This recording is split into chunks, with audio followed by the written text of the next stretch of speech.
நீங்க ஒருபோதாவது யோசிச்சிருக்கீங்களா? நோவா பேழை கட்டும்போது அவர் எதற்காக தயார் செய்யப்பட்டார்? வெள்ளத்துக்காகவா? இல்ல, மழையே வராத அந்த நீண்ட நாட்களுக்காக. ஆமா, அந்த காலத்துல எல்லாமே சாதாரணமா தான் இருந்தது. வானம் தெளிவாக இருந்தது. மழைன்னு ஒருத்தரும் பார்த்ததே இல்ல. ஆனா, ஒரு இடத்துல மட்டும் ஒரு விசித்திரமான விஷயம் நடந்துகிட்டு இருந்தது. ஒரு பெரிய பேழை கட்டப்பட்டுகிட்டு இருந்தது. மரப்பலகை மேல மரப்பலகை, ஆணி மேல ஆணி. ஆண்டுகள் கடந்து போச்சு. மக்கள் பார்த்தாங்க, சிரிச்சாங்க. பாலைவனத்துல கப்பலா? மழை வரும்னு சொல்றாராம். எல்லாரும் கேலி பண்ணாங்க. ஆனா நோவாவுக்கு கஷ்டமா இருந்தது. மக்கள் சிரிச்சதுனால இல்ல, ஒவ்வொரு நாளும் எதுவுமே நடக்காத மாதிரி இருந்ததால. காலை எழுந்தாலும் அதே வானம், மாலை வந்தாலும் அதே அமைதி. ஒரு நேரத்தில் அவருக்குள் கூட கேள்வி எழுந்திருக்கலாம். நான் சரியா கேக்குறேனா?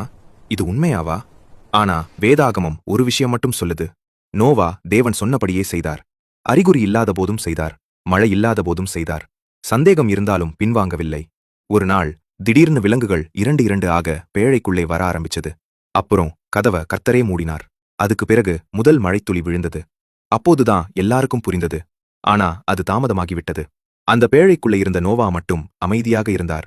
ஏன்னா அவர் வெள்ளத்துக்காக மட்டும் தயாராகவில்லை, தேவனுடைய நேரத்துக்காக வாழ்ந்தார். இந்த கதையில நமக்கு ஒரு ஆழமான உண்மை இருக்கு.